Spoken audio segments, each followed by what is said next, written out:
తెలంగాణలో ప్రజలు ఏమనుకుంటున్నారు? ప్రజల అభిప్రాయం ఎలా ఉంది? రేవంత్ రెడ్డి, కేసీఆర్, బీజేపీ ఇట్లా ఎవరెవరికి సంబంధించినటువంటి ప్రజల మూడ్ ఎలా ఉంది? ముఖ్యంగా స్థానిక సంస్థల ఎన్నికలు రాబోతా ఉన్నాయి. స్థానిక సంస్థల ఎన్నికల్లో ప్రజలు ఎవరికి పట్టం కట్టబోతా ఉన్నారు? ఏ పార్టీకి సంబంధించినటువంటి అభ్యర్థులకు ఓటైపోతా ఉన్నారు? ఒక్కో నియోజకవర్గానికి సంబంధించి అక్కడ ఎలా పరిస్థితి ఉంది, ఏంది ఉంది, ఎమ్మెల్యే పనితీరు ఎలా ఉంది, పార్టీ పనితీరు ఎలా ఉంది, గతంలో పనితీరు ఎలా ఉండేది, ప్రజలు ఏమనుకుంటున్నారు, రాబోయే స్థానిక సంస్థల ఎన్నికల్లో ఎవరికి పట్టం కట్టబోతా ఉన్నారు? ఇలాంటి అంశాలకు సంబంధించి ఒక్కో నియోజకవర్గానికి సంబంధించి మీ ముందు ప్రజాభిప్రాయాన్ని మీ ముందుంచే ప్రయత్నం చేయబోతా ఉంది తెలుగు 360. ఎక్కడ కూడా కాంప్రమైజ్ కాకుండా ప్రజల అభిప్రాయాన్ని పక్కాగా శాస్త్రీయంగా సర్వే చేసి మీ ముందుకు తీసుకురాబోతోంది. ఉమ్మడి మెదక్ జిల్లాకు సంబంధించి సిద్దిపేట నియోజకవర్గంకి వెళ్దాం. సిద్దిపేట నియోజకవర్గం అనగానే పరిచయం అక్కర్లేదు. హరీష్ రావు అక్కడ ఎమ్మెల్యేగా ఉన్నారు. బీఆర్ఎస్ పార్టీ కీలక సభ్యుడు. మొన్నటి ఎన్నికల్లో, అసెంబ్లీ ఎన్నికల్లో బీఆర్ఎస్ పార్టీ నుంచి హరీష్ రావు గెలిచినప్పటికీ కూడా ఎంపీ ఎన్నికలకు వచ్చేసరికి అక్కడ సిద్దిపేట నియోజకవర్గంలో బీఆర్ఎస్కు మెజారిటీ ఓట్లు పడతాయి అనుకుంటే బీజేపీకి పడ్డాయి. So BRS party Medak MP seat కోల్పోవడానికి గల ప్రధాన కారణాల్లో అది కూడా ఒకటి. సో ఇప్పుడు పరిస్థితి అక్కడ ఎలా ఉంది? స్థానిక సంస్థల ఎన్నికల్లో బీఆర్ఎస్ పార్టీ పరిస్థితి సిద్దిపేటలో ఏంటి? హరీష్ రావు చరిష్మా కొనసాగుతోందా, మసకబారిందా? ఇప్పుడు చూద్దాం.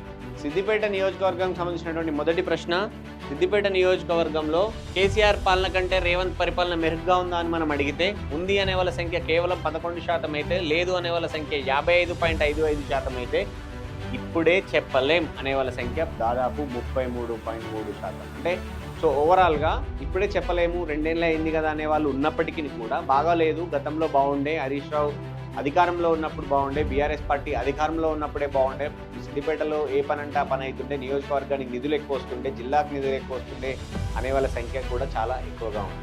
నెక్స్ట్ క్వశ్చన్కి వెళ్దాం.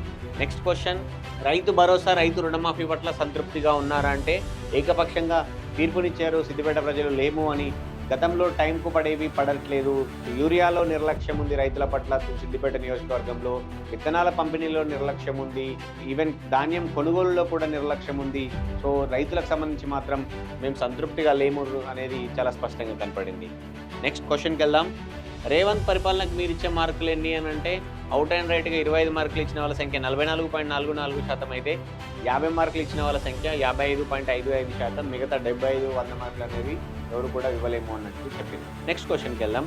నెక్స్ట్ క్వశ్చన్కి సంబంధించి, ఉద్యోగాల కల్పనలో కేసీఆర్ కంటే రేవంత్ సర్కార్ బెటర్ అనుకోవచ్చా అంటే కాదు అనే వాళ్ళ సంఖ్య చాలా ఎక్కువగా ఉంది సిద్దిపేట నియోజకవర్గంలో.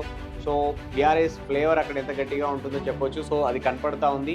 హరీష్ రావు నియోజకవర్గం అక్కడ ఆయన చాలా స్ట్రాంగ్, అందరికీ తెలిసిందే. సో కాంగ్రెస్ పార్టీ అధికారంలోకి వచ్చిన తర్వాత అక్కడ బలపడుతుందా, అక్కడ పరిస్థితి ఏంటి, బీజేపీ బలపడుతుందా, ఇట్లా రకరకాల ఊహాగానాలు ఉన్నాయి. కానీ అవేవి వర్కౌట్ కావట్లేదు అనేది అయితే చాలా స్పష్టంగా కనపడుతూ ఉంది. నెక్స్ట్ క్వశ్చన్కి వెళ్దాం.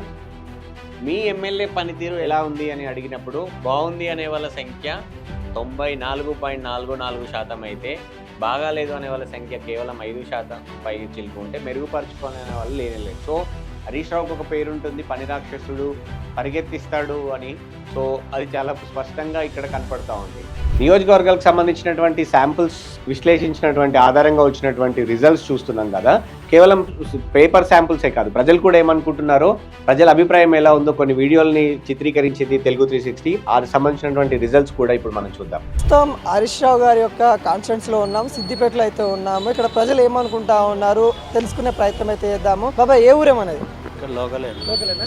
ఎట్లా ఏదైతే కాంగ్రెస్ గవర్నమెంట్ వచ్చి 20 నెలలు అవుతా ఉంది, గతంలో 10 సంవత్సరాలు అయితే బీఆర్ఎస్ ఉంది, ఎట్లా అనిపిస్తూ ఉంది? ఏమైనా తేడా అనిపిస్తుందా?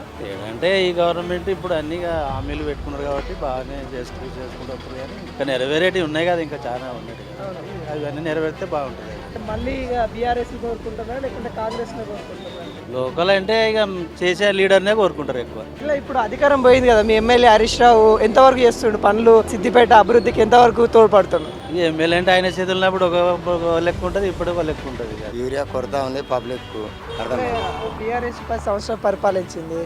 ఇప్పుడు మంచిగా నచ్చింది. యూరియా అబద్ధం ఆడద్దు. యూరియా అయితే వచ్చింది అప్పుడు, ఎనీ టైం దొరికింది యూరియా, ఇప్పుడు దొరకలేదు. అంతా అంతే, అందులో ఏం లేదు. ఇక ఇట్లా కాంగ్రెస్ 20 నెలల నుండి పాలిస్తుంది కదా, ఎట్లా అనిపిస్తా ఉంది? 20 నెలల నుంచి ఇక నడుస్తూనే ఉన్నది వాళ్ళ కథ. కానీ అది భగవంతుని కనుక ఇంకా స్థానిక ఎన్నికలు వస్తున్నాయి అంటారు, కానీ వస్తాయా రావా తెలియదు. కాలయాపన అట్లనే నడుస్తూనే ఉన్నది. ఏ పని చేస్తాడు? ఊరియా బస్తా చూద్దా అన్ని ఇస్తలేడు. ఏది ఇస్తాడు? ఏంది రేవంత్ రెడ్డి అంటే ఏది ఎగిరితే ఇంకా రేవంత్ రెడ్డి. ఎట్లా మరి ఎవరిని గెలిపిస్తారు మరి? కాంగ్రెస్ నా బీఆర్ఎస్ నా ఇట్లా టీఆర్ఎస్ఏ. ఇట్లా హరీష్ రావు ఇట్లా మంచి చేస్తాడు ఇక్కడ పనులు కానీ.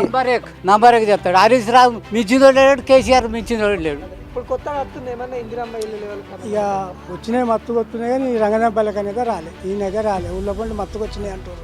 మాకు ఏ పార్టీ మంచి లేదు, మా ఊరికి మాకు ఇవ్వలే, మాకేమో న్యాయం చేయలే, మాకు డబ్బులు ఇప్పియలే, మాకు ఎవరు హరీష్ రావు ఇప్పియలే, చంద్రశేఖర్ ఇప్పియలే. ఇప్పుడు వచ్చిన కూడా మాకు రూపాయికి ఒక్కలేదు. మా ఊళ్ళే ఎవరు ఒక రూపాయి మరమ్మతు చేసిన వాళ్ళు లేరు. మాకు ఏమోటు ఎట్లుందా పెద్ద పింఛన్ పైసలు ఇట్లా వస్తున్నాయా? పింఛన్ పైసలు తాతకు వస్తున్నాయా? అప్పుడు కేసీఆర్ ఉన్నప్పుడు మంచిగా ఉంది, ఇప్పుడు రేవంత్ రెడ్డి వచ్చినాక మంచిగా ఉంది. కేసీఆర్ ఉన్నప్పుడే మంచిగా ఉంది. ఫ్రీ బస్ ఎక్కినా పెద్దమ్మ, ఫ్రీ బస్ ఎట్లుంది? పిరిబర్స్ అంటే పిరిబర్స్ పెట్టమని అన్నావా మనం? ఆయన పెట్టిండు, పోతాను వస్తాను. మంచిగా ఉందా? ఏం మంచిగా ఉన్నది? ఆయన పిరిబస్ పెట్టక ఇవన్నీ పనులు చేస్తే అయిపోవు. అట్లా మన ఊర్లో సర్పంచ్లు లేక చాలా రోజులు అవుతుంది, మరి ఎన్నికలు కూడా వస్తాయట కదా, ఎటువైపు చూస్తారు? ఏమనుకుంటారు మీ వాళ్ళు వాడకట్టోళ్ళంతా? ఏమనుకున్నా కానీ వీళ్ళతోటి మనకు ఉపయోగమే లేదు. ఆ పార్టీ కానీ ఈ పార్టీ కానీ ఏం లేదు. వాడు రోడ్డు పెద్దగా వేసి ఇండ్లు కూడా తెంగిండు కేశారు. ఇక ఈయన వచ్చేమో బందోబస్తు చేస్తాడు. ఇక బందోబస్తు చేస్తాడో ఆఖరికి వచ్చినాక కుంట్ల నూపుతాడు. ఎందుకు బిడ్డ ఫ్రీ బస్సు అవసరమా? గవ్వే 4,000 పింఛని మాసంటోళ్ళకి అయ్యనుంటివి. ఇప్పటికైనా కానీ వస్తాడు హరీష్ రావు. ఈయన ఏది లేదు, ఏ దేశమో ఏ రాజ్యమో అయినది. రేవంత్ రెడ్డి ఇప్పుడు చాలా పథకాలు పెడుతున్నా అంటుండు కదా, అన్ని మహిళలకి వడ్డీ లేని రుణాలు పెడతాడు. నెక్స్ట్ క్వశ్చన్కి వెళ్దాం. ఉచిత బస్సుకు సంబంధించి ఉచిత బస్సు ప్రయాణం పట్ల మీ అభిప్రాయం ఏంటి అంటే, బాగుంది అనే వాళ్ళ సంఖ్య అత్యల్పం, బాగలేదు అనే వాళ్ళ సంఖ్య దాదాపు 84%. ఉచిత బస్సుకు సంబంధించి చాలా నియోజకవర్గాల్లో ఉన్నట్టే ఇక్కడ కూడా నెగటివ్ టాక్ ఉంది సిద్దిపేట నియోజకవర్గంలో. నెక్స్ట్ క్వశ్చన్కి వెళ్దాం. కాంగ్రెస్ 6 గ్యారంటీలను అందించడంలో సక్సెస్ అయ్యిందా అంటే, అయ్యింది అనే వాళ్ళ సంఖ్య తక్కువ, కాలేదు అనే వాళ్ళ సంఖ్య 83% అయితే, నమ్మకం ఉంది అనే వాళ్ళ సంఖ్య దాదాపు 11%. సో దీంట్లో కూడా కాంగ్రెస్ పార్టీకి నెగటివ్ ఒపీనియన్ తోటే కాంగ్రెస్ పార్టీ పట్ల ఉన్నట్టు సిద్దిపేట ప్రజలు చాలా స్పష్టమైన తీర్పు ఇచ్చారు. నెక్స్ట్ క్వశ్చన్కి వెళ్దాం. కాళేశ్వరం ప్రాజెక్టులో అవినీతి జరిగిందని నమ్ముతున్నారా అంటే, నమ్ముతున్నాం అనే వాళ్ళ సంఖ్య లేదు, వ్యతిరేకిస్తున్నాం అనే వాళ్ళ సంఖ్య దాదాపు 44% అయితే, ఇది కాంగ్రెస్ ప్రచారమే అనే వాళ్ళ సంఖ్య 55%. సో ఓవరాల్గా కాంగ్రెస్ ప్రచారమే అనే వాళ్ళ సంఖ్య ఎక్కువగా ఉంది, కొటేషన్ వాళ్ళ సంఖ్య, ఇది అబద్ధం అనే వాళ్ళ సంఖ్య ఎక్కువగా ఉంది. సో నమ్ముతున్నాం అనే వాళ్ళ సంఖ్య అత్యల్పంగా ఉంది. నెక్స్ట్ క్వశ్చన్కి వెళ్దాం. కవితకు సంబంధించి, కవిత సిద్దిపేట కేంద్రంగా రాజకీయం చేస్తారు అనే ఊహాగానాలు వస్తూ ఉన్నాయి. సో కవిత కొత్త పార్టీ పెడితే మద్దతు ఇస్తారంటే, ఇస్తామనే వాళ్ళ సంఖ్య కేవలం 5% అయితే, ఇప్పుడే చెప్పలేమనే వాళ్ళ సంఖ్య మాత్రం దాదాపు 16%గా ఉంది, ఇవ్వము అనే వాళ్ళ సంఖ్య 77%. సో కవిత హరీష్ రావుని టార్గెట్ చేసుకొని రాజకీయం చేస్తున్నారు. హరీష్ రావుకు పైన ఆమె విమర్శలు చేస్తూ ఉన్నారు. చింతమడక సిద్దిపేట నియోజకవర్గంలోని కేసీఆర్ స్వగ్రామం అయినటువంటి చింతమడకకు వెళ్ళారు, 2 సార్లు వెళ్ళొచ్చారు. హరీష్ రావును పదే ఆమె ప్రెస్ మీట్లో హరీష్ రావు లక్ష్యంగానే అయితే విమర్శలు కొనసాగుతున్న నేపథ్యంలో సిద్దిపేట నియోజకవర్గంలో కవిత కొత్త పార్టీ పెడితే పరిస్థితి ఎలా ఉంటుంది అనేది రిజల్ట్ ఇది.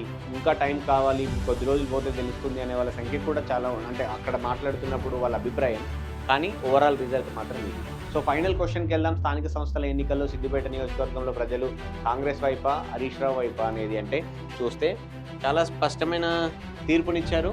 స్థానిక సంస్థల ఎన్నికల్లో మీరు ఎవరికి ఓటేస్తారు అంటే, బీఆర్ఎస్కి ఓటేసే వాళ్ళ సంఖ్య దాదాపు 94%, కాంగ్రెస్కు 5%, బీజేపీకి దాదాపు ఏం లేదు అనేది చెప్పే చాలా స్పష్టంగా కనపడుతోంది. ఇది సిద్దిపేట నియోజకవర్గం సంబంధించి స్థానిక సంస్థల ఎన్నికలపై తెలుగు 360 చేసినటువంటి exclusive survey mood of Telangana.